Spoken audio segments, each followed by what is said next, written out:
భగవద్గీత సర్వ మానవాళి కోసం. సప్తమోऽధ్యాయః వేదాహం సమతీతాని వర్తమానాని చార్జున భవిష్యాణి చ భూతాని మాం తు వేద న కశ్చన.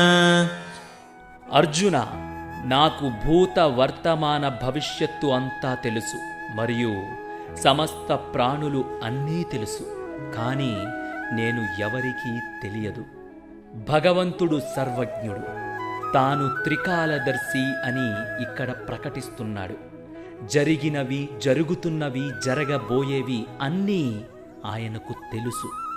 మనకు కొద్ది గంటల క్రితం మనం ఏం ఆలోచించామో మనకే గుర్తుండదు.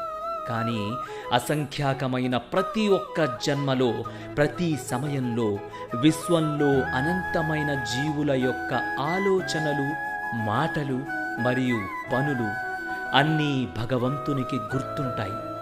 ఇవే ప్రతి జీవాత్మ యొక్క సంచిత కర్మలు అంటే అనంతమైన జన్మల నుండి ఉన్న కర్మల రాశి.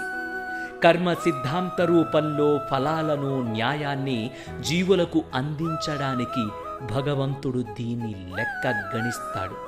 అందుకే తనకు భూత వర్తమాన భవిష్యత్ కాలాలు అన్నీ తెలుసు అంటున్నాడు.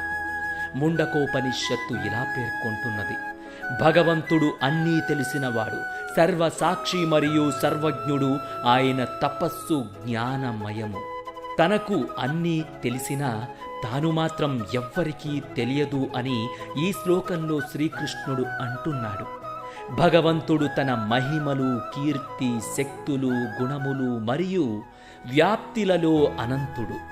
మన బుద్ధి పరిమితమైనది కాబట్టి అది సర్వేశ్వరుడైన భగవంతుడిని అర్థం చేసుకోలేదు. సకల వేద శాస్త్రాలు ఇలా పేర్కొంటున్నాయి: భగవంతుడు మన బుద్ధి యొక్క తర్కమునకు అతీతుడు. మన మనస్సు మరియు వాక్కు భగవంతుణ్ణి చేరుకోలేవు. భగవంతుడు వాదనతో లేక భాషణతో లేక మనోబుద్ధులతో విశ్లేషించబడలేడు. ఒకే ఒక వ్యక్తిత్వం భగవంతుడిని తెలుసుకొనగలదు, అది భగవంతుడే. ఆయన ఏదేని ఒక జీవాత్మపై తన కృప చూపాలనుకుంటే తన బుద్ధిని ఆ అదృష్ట జీవాత్మకు ప్రసాదిస్తాడు. భగవంతుని శక్తిని కలిగి ఉన్న సౌభాగ్యవంతమైన జీవాత్మ అప్పుడు భగవంతుడి గురించి తెలుసుకోగలుగుతుంది. ఆ ప్రకారంగా భగవంతుడిని తెలుసుకోగోరే ప్రక్రియలో కృప అనేది అత్యంత ముఖ్యమైనది. ఈ విషయం 10.11 మరియు 18.58 శ్లోకాలలో ఇంకా విశదంగా వివరించబడినది.